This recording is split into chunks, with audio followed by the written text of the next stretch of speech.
میں تم سے پوچھنا چاہتا ہوں مسجدوں میں سجدے کرنے والوں، اللہ کے رسول صلی اللہ علیہ وسلم نے ایک مرتبہ اپنے صحابہ سے کہا تھا، اے میرے صحابہ، اگر میری ماں آمنہ اس وقت حیات ہوتی ظاہری زندگی میں اور وہ مجھے آواز دے کر پکارتی اور میں تمہیں نماز پڑھا رہا ہوتا تو کیا ہوتا؟ یہ کہتے ہوئے میرے آقا کی آنکھوں میں آنسو آ گئے۔ جن کے ماں باپ دنیا میں ہیں انہیں احساس نہیں کہ کتنی عظیم نعمتوں کے ساتھ ہم زندگی گزار رہے ہیں۔ کسی کہنے والے نے کہا ہے کہ نعمت ختم ہونے کے بعد اس کی قدر کا انسان کو احساس ہوتا ہے۔ یہ چہرے جن پہ تم جھریاں دیکھتے ہو یہ معمولی چہرے نہیں ہیں۔ ماں باپ کے چہرے جن پہ بڑھاپے کی وجہ سے جھریاں پڑ گئی، اگرچہ وہ دیکھنے میں زیادہ حسین معلوم نہ ہو، لیکن ان چہروں کے اندر وہ محبتوں کے اتار چڑھاؤ اور نشیب و فراز موجود ہے کہ نبیوں کے تاجدار نے اپنے زبان ما اوحا سے ارشاد فرمایا، جس نے ایک مرتبہ اپنی ماں کے چہرے کو محبت کے ساتھ دیکھا، اللہ اسے ایک مقبول حج کا ثواب عطا فرماتا ہے۔ ماں باپ کو گھر سے نکالنے والے، اپنی پسند کی شادی کے نام پر ماں باپ کا دل دکھانے والے، اپنے ماں باپ کو رلانے والے، ماں باپ کے اخراجات مانگنے پر ان کو ڈانٹنے والے، ذرا غور تو کرے، قاسم نعمت مالک جنت مالک کل مصطفیٰ جان رحمت کہتے ہیں کہ کاش میری امی حضرت آمنہ اس وقت حیات ہوتی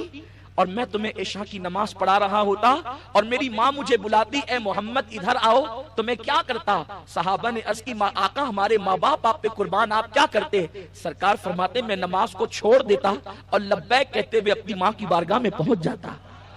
اللہ کے حبیب صلی اللہ علیہ وسلم اپنی امت کو ماں باپ کی اہمیت کا احساس دلا رہے ہیں۔ میرے پیارے آقا صلی اللہ علیہ وسلم کے پیارے دیوانوں، اللہ کے حبیب صلی اللہ علیہ وسلم نے فرمایا، ماں باپ کی بے ادبی وہی کرتا ہے جن کے دل اللہ سخت کر دیتا ہے۔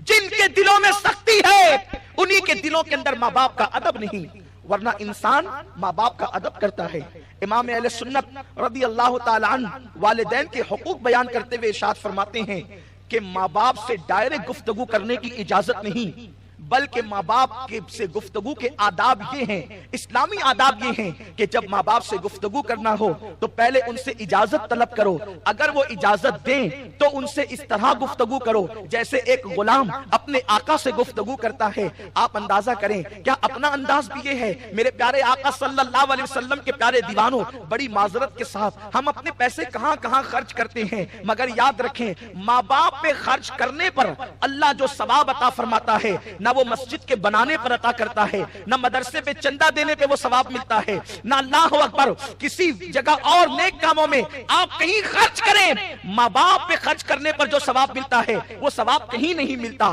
بڑی معذرت کے ساتھ ہم ماں باپ کو اہمیت ہی نہیں دیتے۔ لوگ مجمع کے اندر اگر مسجد اور مدرسے کا چندہ ہو رہا ہو اور وہاں پر 5,000 10,000 1 لاکھ لکھا دیتے ہیں، حالانکہ وہ گھر سے اس حالت میں آتے ہیں کہ ماں نے کہا کہ بیٹا مجھے دواخانہ جانا ہے، کچھ روپیے دے دو تاکہ ڈاکٹر کی فیس ادا کر دوں، تو وہ ماں کو یہ کہہ کے آتا ہے بڑھاپے میں تمہیں کتنے پیسے لگتے ہیں، کیا میں سب تمہیں پہ خرچ کر دوں؟ میرے پیارے آقا صلی اللہ علیہ وسلم کے پیارے دیوانوں، آپ کو بتاؤں کون اس وقت خوش نہیں رہنا چاہتا؟ خوش رہنے کے لیے آج لوگ ناولیں پڑھ رہے ہیں، خوش رہنے کے لیے لوگ الگ الگ انداز سے ٹپس دیکھتے ہیں کہ کون سا طریقہ خوش رہنے کا ہے۔ میرے پیارے آقا صلی اللہ علیہ وسلم کے پیارے دیوانوں، میرے آقا غیب داں نبی صلی اللہ علیہ وسلم فرماتے ہیں اگر ہمیشہ خوش رہنا چاہتے ہو اور لمبی عمر چاہتے ہو، اگر یہ دو چیزیں نعمت پانا چاہتے ہو، اللہ تمہاری عمر کو لمبی کرے اور تمہیں زندگی میں ہمیشہ خوش رکھے، تو تم اپنے ماں باپ پہ خرچ کیا کرو۔ جو ماں باپ پہ خرچ کرتا ہے اللہ اسے دنیا اور آخرت کے غموں سے نجات عطا کرتا ہے اور اس کی عمر کو اللہ طویل فرما دیتا ہے۔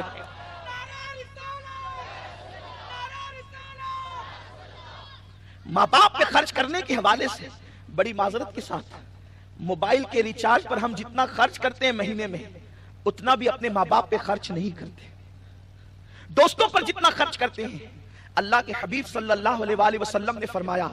قیامت کی نشانیوں میں سے ایک نشانی یہ ہے کہ انسان اپنے ماں باپ پہ خرچ کرنے میں بار محسوس کرے گا اور دوستوں پہ خرچ کرنے میں کشادگی محسوس کرے گا۔ دوستوں کے ساتھ پارٹی کے لیے گیا، ہزاروں روپے خرچ کر دیا اور ماں باپ کو سینکڑوں دینے کے لیے اس کی طبیعت پر ایک بوجھ سا محسوس ہوتا ہے۔ یہ قیامت کی نشانیوں میں سے ایک نشانی ہے۔ بہت سارے اقوال ہیں لیکن بہت گفتگو کو طویل کرنے کی بجائے بس 2 باتیں کر کے اپنی گفتگو کو سمیٹنا چاہتا ہوں۔ زندگی میں کبھی